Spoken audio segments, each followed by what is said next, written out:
going to start out by introducing a young man who went 8:01 at Ironman Brazil, the second fastest time for American ever at Ironman. And just a week before last, he won Ironman 70.3 St. Croix. Give it up for Mr. Tim O'Donnell. Theo.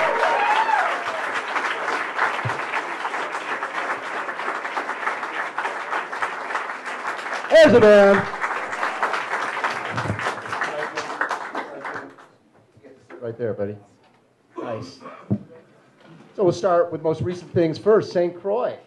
Talk a little bit about this new coach you have, some new guy named Mark Allen, 6-time Ironman champion. Yeah, you may have heard of him. May have heard of him, the grip of death, that type of stuff. What has he brought to the table for you? Mark's really been great, kind of toning me back down a little bit, keeping the whole season in perspective. I said to Rennie when we were kind of talking about what I should do this year, I know I needed to make some changes. I had a great coach with Cliff English before, but after 8 or 9 years of working with somebody, sometimes a little different stimulus is good. Sure.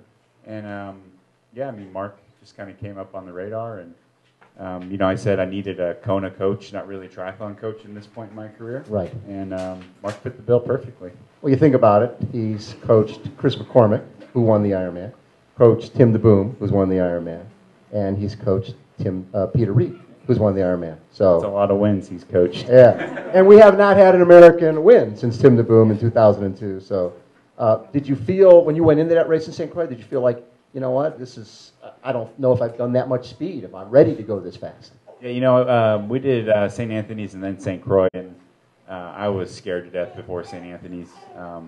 I hadn't put my heart rate over 150 more than 3 times, I think, in training. Yeah. So I was really scared. I thought I was going to get whooped by those boys in St. Ace, but I actually ran pretty well. I held my ground, and then I knew after that race that going into St. Croix, which is such a strength race, that it's kind of back in my wheelhouse with that race. Love that. Please welcome Ironman 70.3 champion, 2-time Ironman champion, Ironman World Championship record holder, the great Mirinda Carfrae. So what type of whirlwind has this been for you and Tim? Just getting married and winning the Ironman, getting married, just everything that's happened over this last 6-7 months. Yeah, I was actually just saying to Tim before we walked in that, it's only 4.5 months till Kona.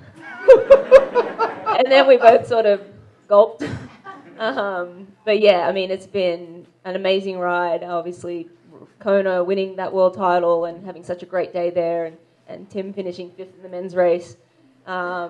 That whirlwind into our wedding and having family and everyone. We had an amazing end to the year last year, and we certainly celebrated very well into January. So we're hurting a little bit now. We're not as fit as we normally are at this time of the year, but it's a kind of time now we're back here in Boulder at our home base and able to kind of knuckle down and get back into work and really start focusing on the big one again. So, Rennie, take us back, growing up, sports, family life. How many kids in the family? Yeah, I'm one of 6, 3 girls, 3 boys. I'm 4th in the line. We lived on a small farm out south of Brisbane. And yeah, I actually played basketball when that was my introduction to sports. I followed my older 2 brothers into basketball and absolutely loved it. Played from when I was 7 till 18, and that's when I found triathlon, and I think I was just looking for a new challenge. I never swam, biked, or ran other than, in the backyard pool or running around the farm or, on my BMX bike, trying to keep up with my brothers. But, something really spoke to me about this sport, and I was kind of hooked really early, and success came very quickly to me. And after being 5'3", I played basketball for 10 years and 11 years, and I never, made an Australian team. I was just scraped in on the, on the state level, and it was always just so hard. I worked harder than everyone else. I was fitter than everyone else, but most coaches can't see that low. So it was kind of a constant battle, and I think triathlon really spoke to me because it was about who worked the hardest, which I was happy to do. And at the end of the day, you cross that finish line first. There's nothing anyone else can say to you, and there's no way anyone can take that away from you. You're the champion, and that's that. So I like that about triathlon. Well, and as a basketball player, you never left the area, right? You played in your own state, but you never made the traveling team, and then you got into triathlon in 2000, 19 years old, and pretty quickly, all of a sudden, didn't you travel to Canada on the Australian junior team? Yeah, exactly. I think the most I'd travelled was maybe from Brisbane to Sydney, Brisbane to Melbourne, which is a 2-hour flight, and I'd maybe been on 2 or 3 planes up until I was 19, and then I made the Australian junior team in 2001, so about a year to a year and a half after my very first triathlon, and I was getting sized up for the Australian uniform, getting the green and gold put on my shoulders, and going off to race in Canada. So it was just a massive eye-opener for me. Sure. And, I sucked that first year. I think I was last in the race in Edmonton because I still couldn't swim. But it was just a great experience and just really showed me what, I needed to do to make the next steps to be great at this sport. And who got you into triathlon? Was it somebody from basketball who said, listen, kid, 5'3", we can't teach height? No, I didn't quite get kicked out of basketball. They didn't sort of send me to another sport. But no, it was actually our team physiotherapist was also a triathlon coach. He coached a couple of triathletes at the same centre where I played basketball. Yeah. And in the off-season, I was doing I was doing the extras. I was doing weight training. I was doing a little running to get ready for the upcoming season, and met a couple of triathletes. And then just one day out of the blue, our physiotherapist just said, you'd make a great triathlete. I've seen the way you run. You run really naturally well. Have you ever thought of giving triathlon a go? And I was just like, you know what? No, but all right, let's do it. And the next day he said, okay, bring your swimsuit and goggles. And I'm like, well, I don't have any goggles. He said, well, just bring your swimsuit so I can have a look at you swimming. And I'm like, okay. So I come the next day in my bikini. That's a swimsuit. And I'm thinking, I can swim. I swam up and down the backyard pool. Sure. Played Marco Polo. I'm one of the best. What the hell? And then dived in, and I took maybe 10 or 15 strokes, and then lay back on the lane rope and looked up at him. He just shook his head and walked away. And I'm like, so I'm in? Is that good? Anyway, he straight away sent me into a swim program, and we had a lot of work to do. But my basketball coach, one of my basketball coach who kind of took me under his wing as a junior, he was absolutely heartbroken when I told him I wanted to do triathlon. But I didn't have the money to buy a bike, and he said, well, if you're going to be a triathlete, I'll lend you the money. So he paid for my first bike, which is about $1,000 bike, which was plenty for me. But yeah, I had some great support starting out there.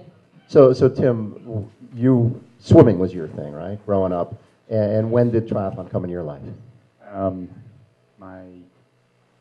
I guess my freshman year at the academy. So not in high school, not until you got to the academy. No, I was a swimmer, Bob, but I wasn't a good swimmer. I don't know. Weren't you with the teddy bears, the golden bears? That's right, the Roseville Sugar Bears. The Sugar Bears. Yeah. I know, yeah.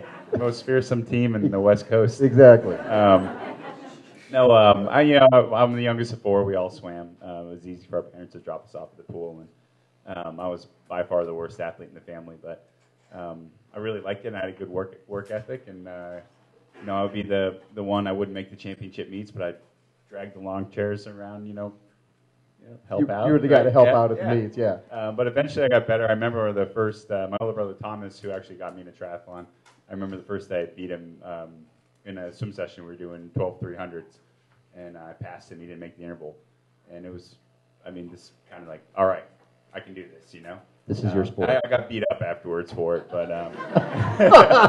from that I had a lot of confidence, and kind of everything progressed well. And then I went to the Naval Academy, and Thomas was a senior there, and I was a freshman. And Thomas said, "You're trying out for the triathlon team," and I said, "I don't want to." And he said, "You're trying out." And I said, "Okay, I guess I'm trying out."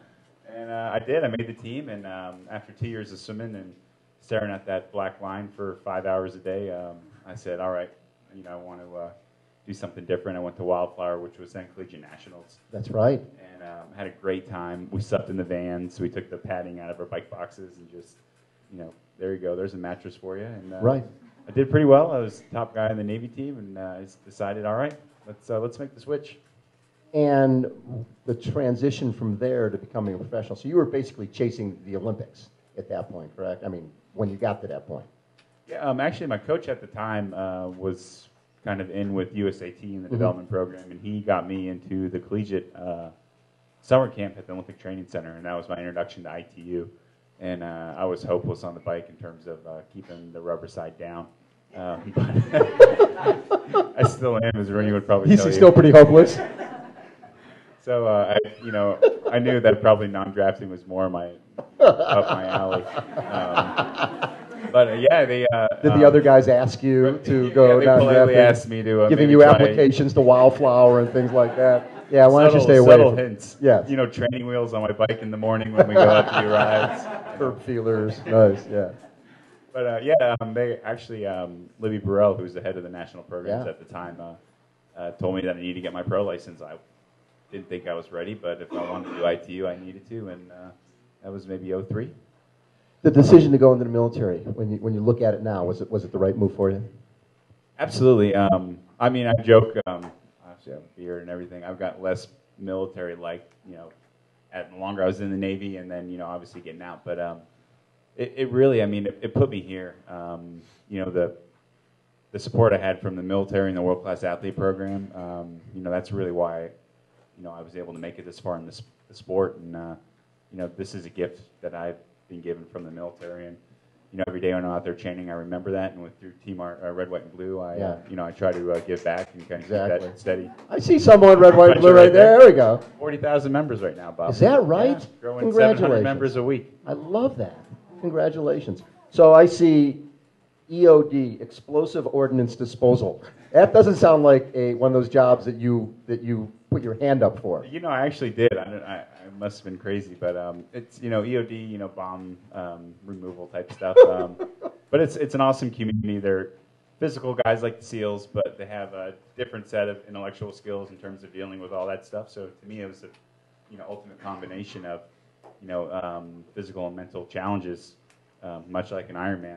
And they obviously if I can't keep my tires down, I probably shouldn't be handling bombs. So luckily, I got put into the World Class Athlete Program before I had to do that. You win the Under-23 National Championship, 2003.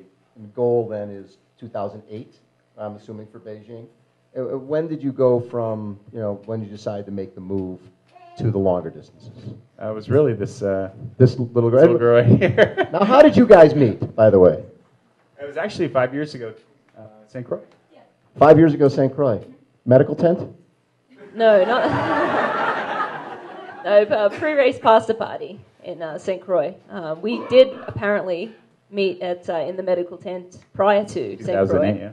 In Buffalo Springs. But I was getting my first ever IV, and he was talking to me apparently, and you don't remember anything. No, I was too busy worried about this. I had a captive audience, Bob. She was hooked up to the bag. I knew she wasn't going anywhere.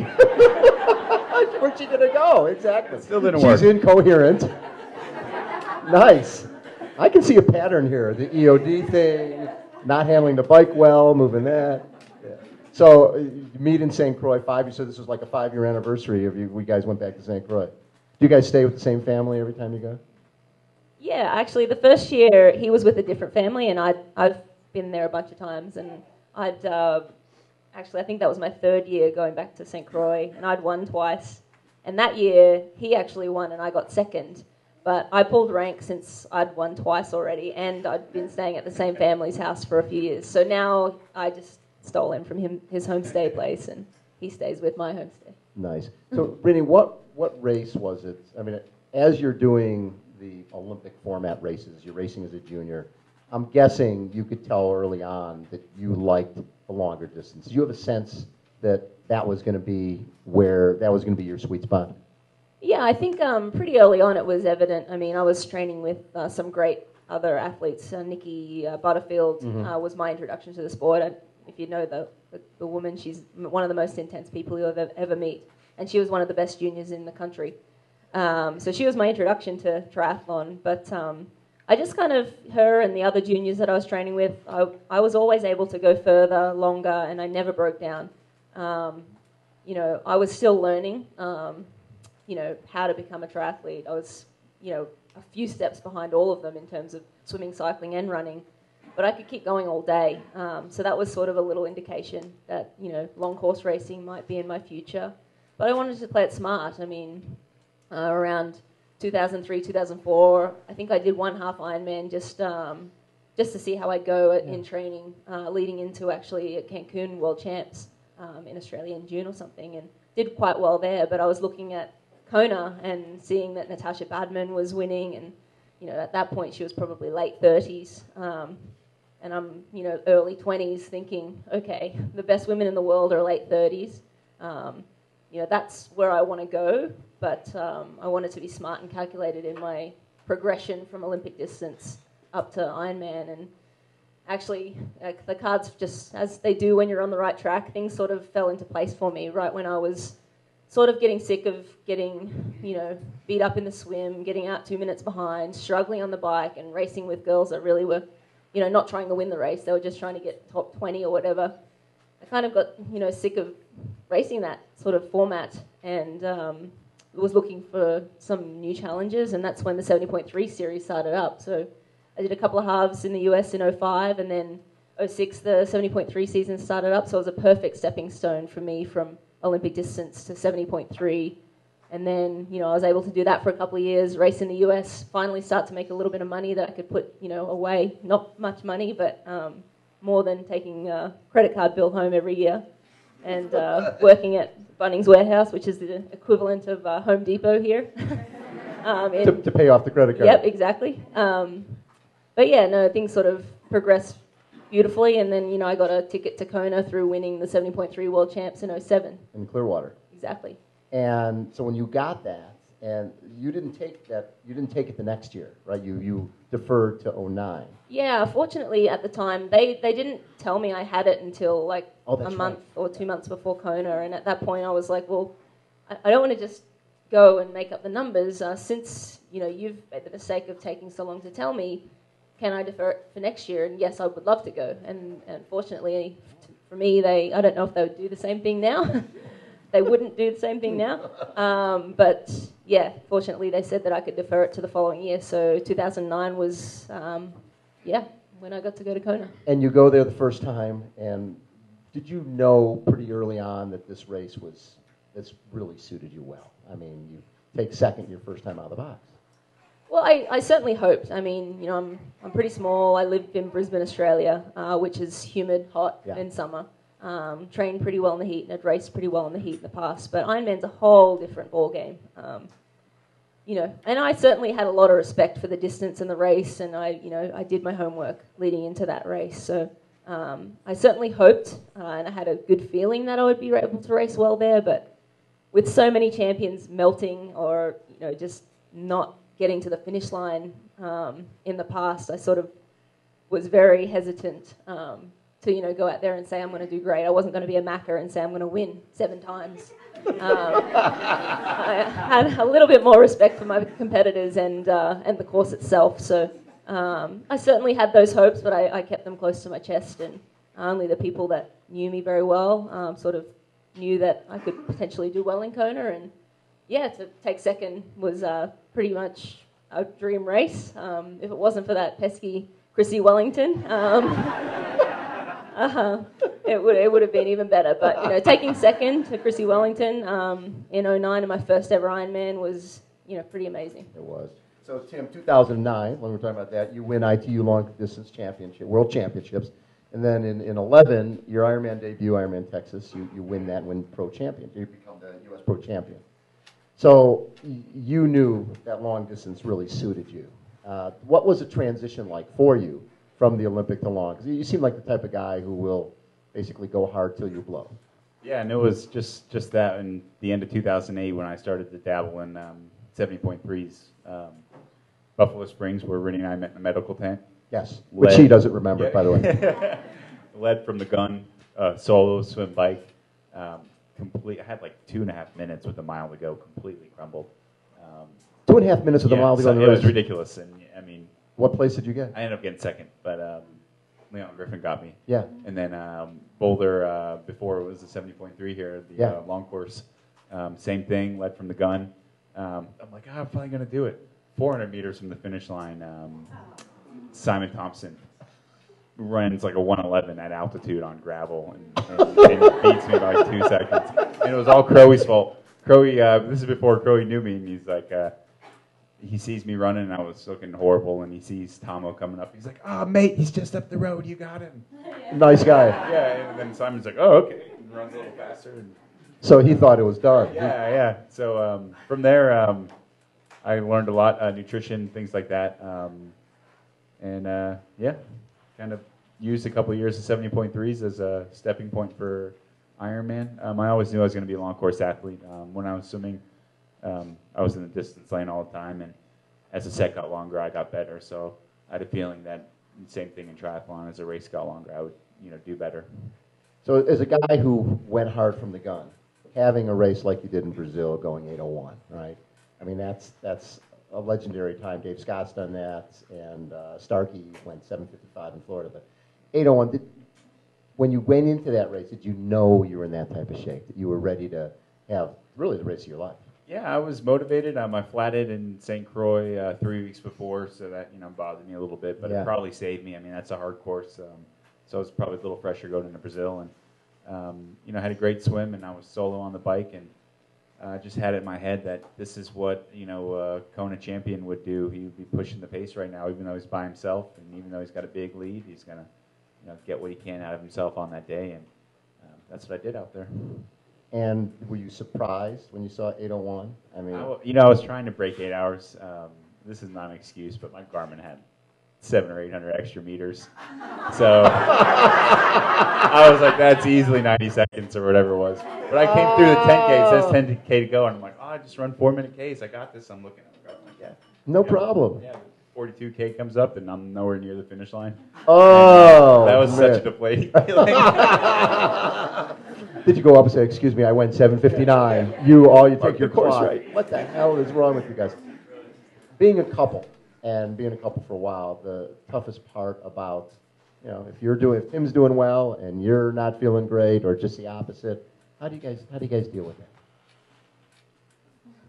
I mean, it's a work in progress. No, I think we're getting much better at it. Obviously, the big race, Kona, is we're always going to be racing that one together, and we need to both perform well there. That's the kind of the big goal for both of us, and that's all our sponsors really care about. So we need to get used to racing together on the biggest stage. I think a couple of years ago we struggled a little bit, but we sort of realized the hardest part is that I want him to do such a great job. I'm so excited for him. I'm so excited for his race. But you really can't be excited for anyone else. You can't give the other person any energy. You need to just focus on yourself. And so we've kind of found that we almost have to pretend that we're just friends. We're not together. During that week. During that Kona week. I mean, that's 1 week of the year where we're like, you do your thing, I'm going to do my thing. I mean, he's got obligations. Race week is always crazy. You're getting pulled in 15 different directions. You're on edge just because, it's the biggest race of the year.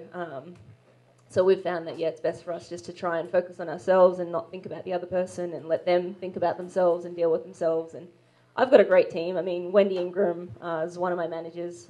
She's obviously a name that a lot of you would know. She's been to Kona many times. Also, Shannon Delaney has managed, Welshie, Paula, Heather. I mean, a bunch of superstars that have raced in Kona too. So I've got a fantastic team, and Tim's got a fantastic team. And in Kona, we really rely on them to help us stay on task and get what we need to get done without using up too much energy on other people. Tim? Now, so in St. Croix, you can tell, this is how you know I've been talking to Mark Allen way too much. But, we're racing. I see Rainey. She's not having a great race. And, I'm on the front. And we got a lot of good runners behind me. And I kind of said, all right, I'm taking your energy. In my head, I'm taking your energy, Rainey. This is, we're a team now. And we have a chance to win at this race. So one of us is going to win. In my head, I'm going to do this, and we're going to get a win this weekend. So do you guys stay separately during Ironman week? We haven't reached that point yet. Not quite yet. Usually one's into air conditioning, one's not, one's cooking. And the first year, my first 9, 10, and 9, 10, and 11, I stayed in the same condo. Yeah. 9, 10, and 11, I got, second, first, second. Yeah.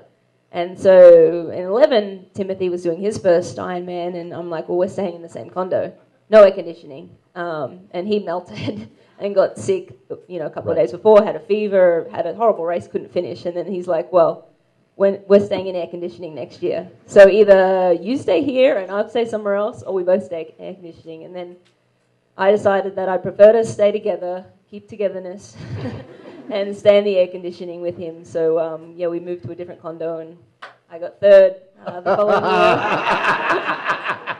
Didn't have a very good air conditioner. That was the problem. You were like 8th or something. I was 8th. Yeah, you were 8th, so you had a good race. But then the following year we did the same thing, stuck with the air conditioning, and I won and he got 5th. So air conditioning's it's okay. Okay, so Croix yes. never stayed with air conditioning. The first year he did keep it on. That's when he went 8:03. Oh, so the first year he did air conditioning, which you convinced him to do. I don't know about that. Yeah. But he broke the course. He broke the course record. Yeah, so 2 course records with AC. That's the way I see it. There you go. I like that. Crank it up, 68. That's a number. Kona air conditioning is not very good though. You have that machine that's loud and. Oh, it's really loud. Yeah. Those condos are all 400 years old. Yeah.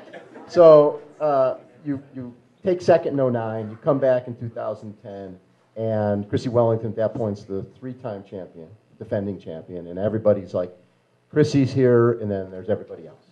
That morning, you guys find out Chrissy's not starting. She's sick. What goes through your head? What does your coach, Siri Lindley, tell you to do at that point? Yeah, I mean, I'd spent basically from 09 world champs getting second to 2010 thinking about playing out that race against Chrissy and believing that I could beat her. Right. And so when the carpet's kind of pulled out of under your feet 30 minutes before you're about to start, like I didn't know what to think. I was in shock. I think the whole women's field was in shock because, as you said, everyone in the media were like, well, Chrissy's going to win, and everyone else, was fighting for second. And I'm like, well, wait a minute. There's some other girls here who are very good, and yes, Chrissy's a phenomenal athlete, but I think, we could give her a run for her money. But, it wasn't to be. She, wasn't able to race, and I think my face was white. Tim was sitting there with me, and he said I looked like I'd just seen a ghost. But my coach came down, and she said, this changes nothing. You've trained for this race. It's an individual race, obviously. You just go out there, race your race, do your thing, and you'll have a great day. And, I think I had the swim of my life, actually. I think I was just, out-of-body experience, having that whole dynamic taken away from me. I think I was just in shock the whole swim. I swam at the front pack. Last year I was 4 minutes off that front pack. So I don't know. Yeah, I need something like that to happen to me again so I can swim with those front girls. It's a lot easier when you can get out with the front group. But I had just a dream day. I had a fantastic swim. In a position that I'd never been in before, haven't been in since. Able to, sort of be around the front with the contenders and sort of be able to control the race a little bit more. And then, I got off and ran, I think, a 2:53 as well. So, I don't know, I feel like I crossed that line and I was super proud of myself for the performance. I went under 9 hours. There was still going to be people saying that, if Chrissy was there, she still would have won. But I walked away from that race thinking I could be... I've won the world title, and I think I can go faster.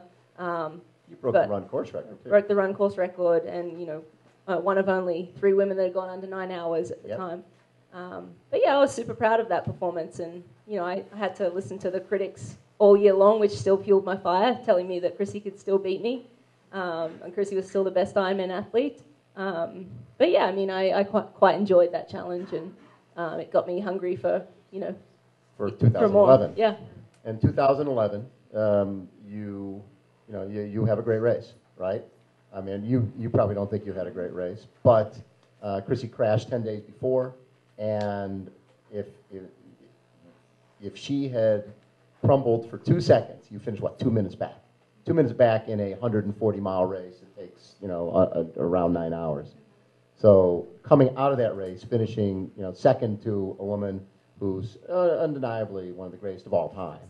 And it turned out to be her last ever Ironman race. But you had to walk away from that one feeling really that you justified what happened the year before. Yeah, 2011 was really kind of an emotional day, having Chrissy crash, 2 weeks before. But also, I kind of went into that race knowing I hadn't done everything perfectly. When I won in 2010, I celebrated that win. You never know if you're going to win again. You want to take every opportunity that's given to you, while you can. Right. You got to strike while the iron's hot. And I had, opportunities to go and do different races and, travel a little bit more. So I wasn't sticking to a plan that I knew really worked. And I knew leading into Kona that I wasn't better than the year before. And I knew I needed to be better than the year before. Coming away with another second place, but being that close to Chrissy, obviously, she didn't swim to her ability that year, but, to still, lay down a pretty close race. I mean, I think if I had maybe been in a little better shape, we might have been head-to-head all day, so... that still bothers you. Yeah, it's just disappointing because I don't get that chance to go and race her again. Right. Because that was her last ever. At the time it was very emotional crossing the finish line in second place and knowing I hadn't done everything I should have done in order to get to that start line in great condition. But, in hindsight, it's all a learning experience and has gotten me to where I am now. So when we watch this 5'3" gal who looks like could be our next door neighbor, and we watch the video, and if somebody gets in my way, I'll just kill them. Where does that come from? Did you even know you said that? I've seen that footage a couple of times now, and I just laugh every time I see it because that's not even me. Honestly, you get to Kona and you kind of, I don't know, the intensity's just switched to a whole another level, and you get into that interview room and they're asking you all these questions, and you're just so you're ready to race. It's 2 days before the race. You're rested. You're fiery, and that's what I had to say that day. I was ready to rip someone's head off. And then go back to the condo and turn off the air conditioning. Yeah. So Tim, after you think about it, this year you take fifth, right? And you've had the race of your life. Now, did you see Rinny during the run or not? I didn't see her until I was on my way back into the finish line, maybe 22 miles. Right. I don't know. I just didn't see her. Okay. I was worried. I thought maybe she had a problem, but then I saw her out front. Oh, she was leading. Right. Yeah. You're like, hey, that's good. So you're standing at the finish line. You've done an 8-hour race, and you're pretty excited because she's going to be coming. When did you get a sense that she was going to launch at you? Knowing Rinny, I had a feeling, and then I saw her turn around and look at me like, "I'm coming for you, buddy. Just be ready." And I'm lucky my quads. There's you can see one of the pictures. I'm even off balance. That is so cool. And for you guys both to have such phenomenal days. I mean, especially when you think about it, you finished fifth and first American. And usually when that happens, you go, okay, I'm staying the course. This is coaching. Everything's working.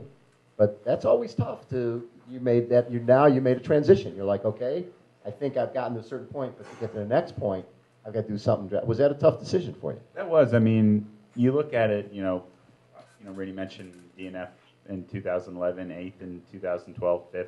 Yeah. It's a great progression. I mean, most people would take that in Kona. Yeah, exactly.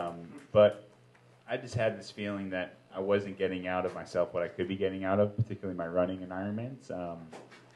And it was really hard. I mean, it was a really tough decision to make. I mean, Cliff's one of my best friends, and he's was more than just a coach. And we obviously still have a great relationship. But we're in the driver's seat. Nobody wants me to win Kona more than I do. So those decisions are all on my shoulders, and I just need to take responsibility, and hopefully this works out. Well, and when you've got a guy who is a 6-time champion, I'm sure whether sometimes you look at the training and go, I don't know if I can go this slow. Because, Mark is all about slow, fat-burning workouts. And for someone like yourself who likes to go, That must be tough. Yeah, and I did a test at the beginning of the year, and fat burning test, and the guy that ran the test said, "You have an awesome ability to buffer lactic or acid. You can go there and come back, but I don't need that for an Ironman." And all the training I was doing was really, gave me that ability, but I need to be able to burn fat and have that energy in an 8-hour race. Best race you've ever had? Mum's Pond Sprint Triathlon. No, I'm just kidding. We're all going. We're Googling. Okay. No, probably Ironman Brazil. That was a great race. Yeah. That and Armed Forces National Championships. I beat my older brother Thomas the first time I ever beat him. Ooh. That was pretty awesome. Did he beat you up afterwards again? I put on a few pounds by then, so. So, after Chrissy retires, I know how driven you are. I'm going to kill whoever. And having this person who is a 4-time champion and is hanging him up when you're like, no, I need you. Was it hard for you to get motivated and not to say that the other women aren't great. You got a lot of great women out there. You got Julie Dibbins, Leanna Cave, a whole bit. But you've got one person who's finished in front of you, and that's Chrissy Wellington, and she's gone. Heading into 2012, was that hard? Yeah, absolutely. Having that goalpost kind of moved was definitely hard. And as you said, there's still phenomenal athletes getting better every year. Carolyn Steffen was knocking on the door every year. Yep. Rachel Joyce.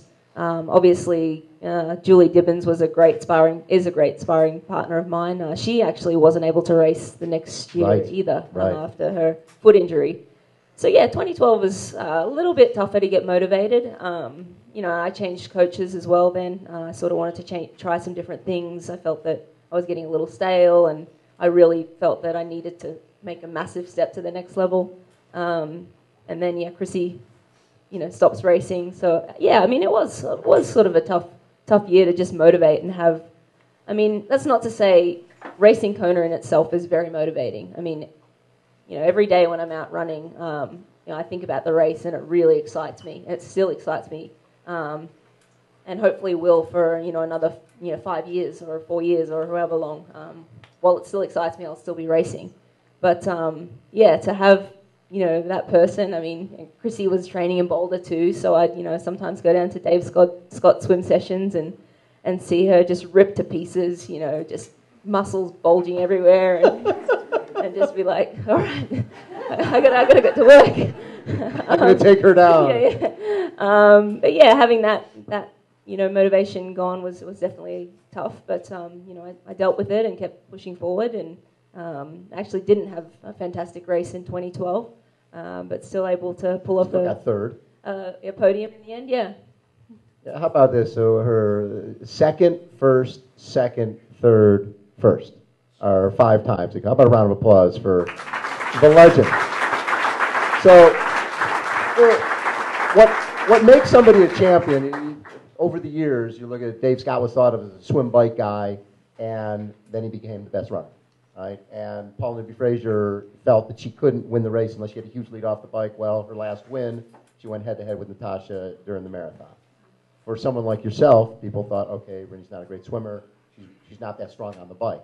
And this summer, Tim, you saw some stuff, some training rides that changed the game a little bit. Yeah, that's what I think Rennie, everybody knows Rennie as a great runner, and it's a little bit to her discredit that, she's a great cyclist, and I think she runs so well because she's a strong cyclist and plays it smart on the bike. Right. Who's in control, and I don't know if anybody's done the Wiggins ride, gone down to Boulder. You turn east out of Boulder and ride to Kansas for 80 miles, turn around and come back. So it's a 160-mile ride, one turn.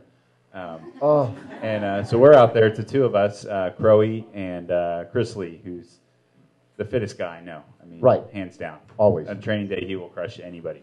So the 4 of us are out there, and we're 35, 140 miles, and the 3 of us we're starting to hurt. Tongues are hanging out, falling off the back. The boys. And Rennie's up front, just pedaling away.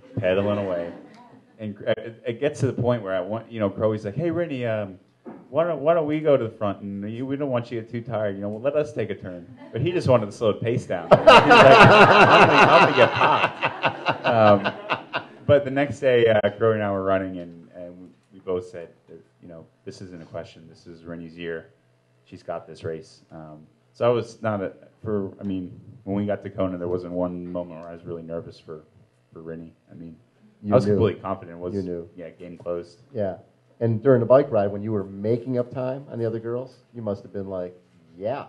Probably a big smile on my face. That was sort of, for me to get out 4 minutes behind, I sort of expect to lose time on the bike. I don't expect to lose time, but generally that's what happens. By the end of the 180K, I'm down 6, 8, 10 minutes, and that's okay for the most part, because generally I know I can take a lot of time out of most of the girls on the run, as long as I run to my ability and they don't do anything that I haven't seen before.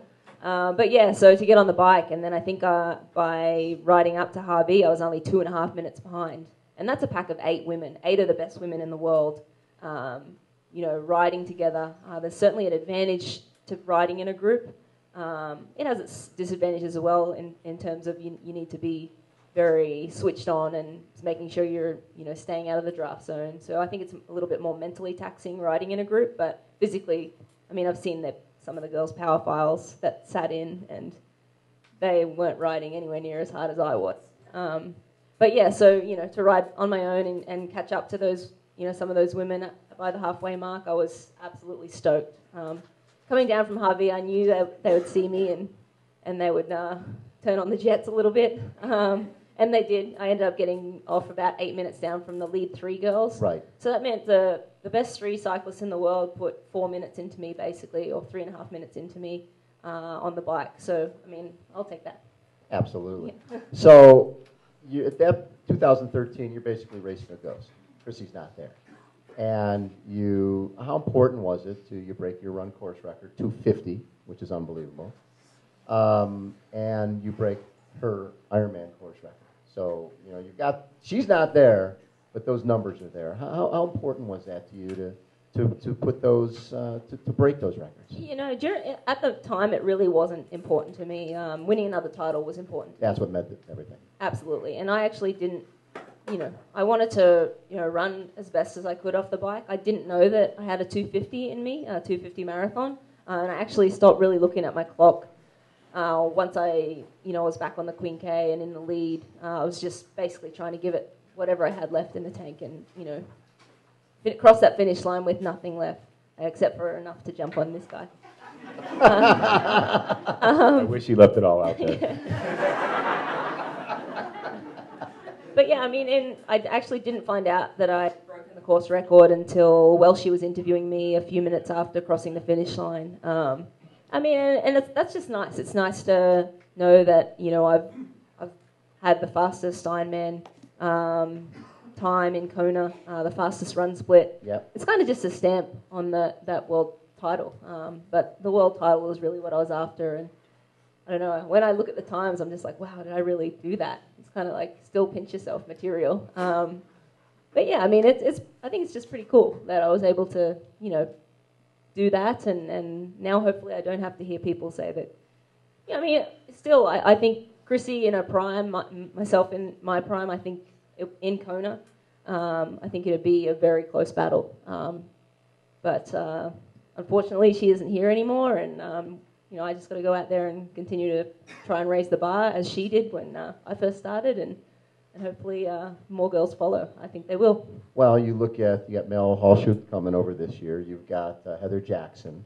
It seems like the women's field is going to get deeper and deeper, and I'm betting you love that. Yeah, it makes certainly, for me, it just, the more competition, the more excited I get. And that motivation and excitement just gets the best out of me on race day. I think that's why I'm able to race or put it together well in Kona, just because, you put it all on the line, and that having that sort of pressure and excitement really gets me going, and it gets me going all year long. Having these, Mel and and Heather stepping up. I think it'll be an interesting dynamic because neither of those girls are great swimmers. So we're going to have a pack off the front. Maybe I'll be by myself in the middle and they'll be behind me, or maybe they'll be with me out of the swim. So for me, it's going to be very interesting to see what happens this year. Well, and you might have a Jan Frodeno and guys like that, Tim. So, what's interesting is over time we've seen when Paul and B. Frazier in 1988 finished 11th overall, the women didn't just ante up, the guys anteed up.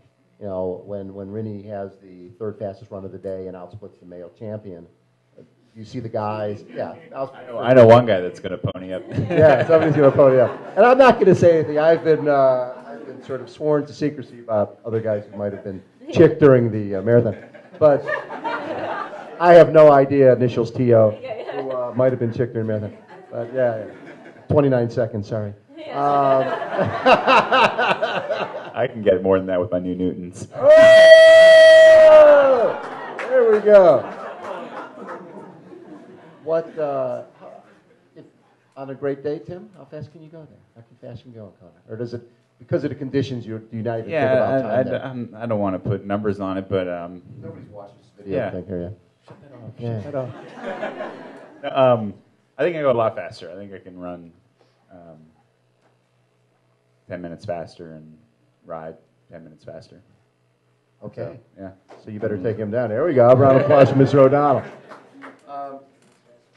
This rest of the summer, I know you guys are both going to Challenge Atlantic City and not as sort of a relay, right? You guys will be relaying out there. That's sort of fun to do those type of things, right? Mix it up a little bit.